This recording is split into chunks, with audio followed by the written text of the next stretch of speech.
রাজধানীর জাতীয় প্রেসক্লাব থেকে দৈনিক দিনকালের সাংবাদিক ও বিএনপি মিডিয়া সেলের সদস্য আলী মামুদের লাশ উদ্ধার করা হয়েছে।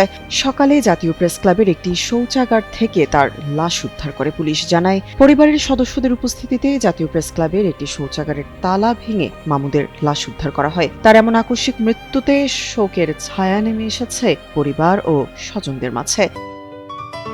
সিলন টি রপ্তানিতে শীর্ষে।